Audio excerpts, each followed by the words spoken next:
Good morning, dear very friends. Still morning here in LA. Glad to see you in square faces today. And we have been locked down for a few months, I think. I believe so. And this is somehow we see positive changes in our lives. Of course, I'm not saying that negative also. In this situation of pandemic, somehow the nature forces us to do something together, somehow a different way, such as online. And it reminds me of our Buddhist tradition that monks used to live at least 3 months in one place in order to reflect upon themselves. Not only monks, I believe some animals, they hibernate sometime. Therefore, this unseen virus killing some, but also we see some positive changes, not only negative impact. This reminds me also that one of the teachings of the Buddha. One occasion, one man asked the Buddha, what is morally kill? And Buddha just simply answered that anger is somehow morally right to kill. Of course, we are talking about not killing, but here is somehow Buddha allow us to kill actually own anger, which is very essence teachings of the Buddha for me. And this is another aspect to look at of the teachings of the Buddha. And in this time of pandemic, we see a lot of positive changes, such as the nature is becoming cleaner, the air pollution is becoming much better, etc. Even though we have seen death tolls rising every single day.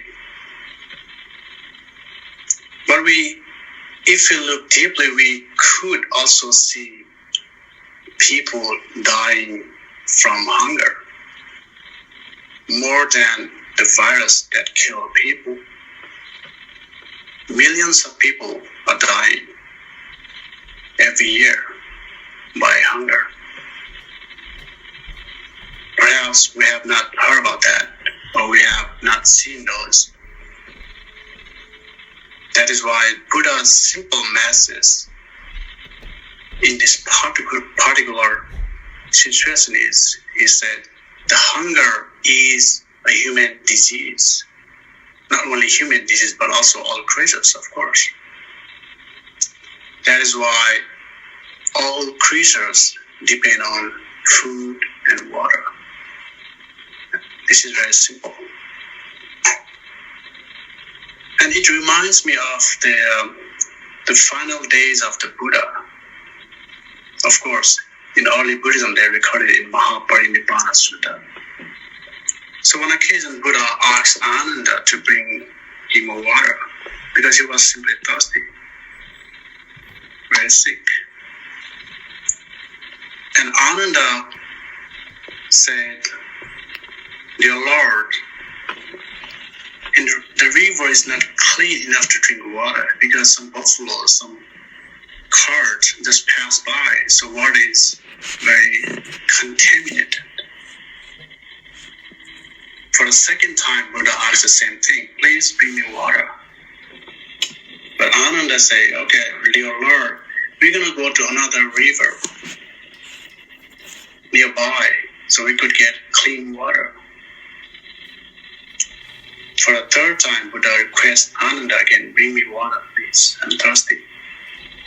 And by the time Ananda went to get some water, at the river, the water was clean enough to drink.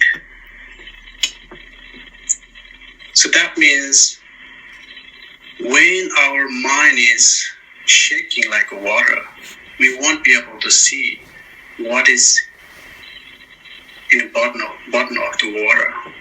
That means our mind is not stable enough to see deeper inside of ourselves.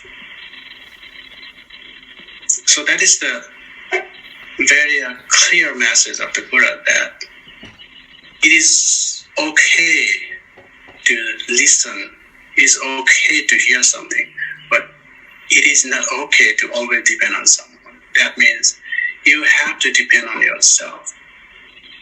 In the Buddha's word, Pali word, he said, Attadipa power.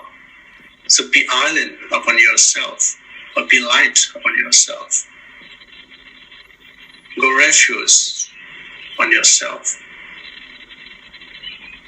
So this is a very simple message that Buddha left for us to contemplate on it.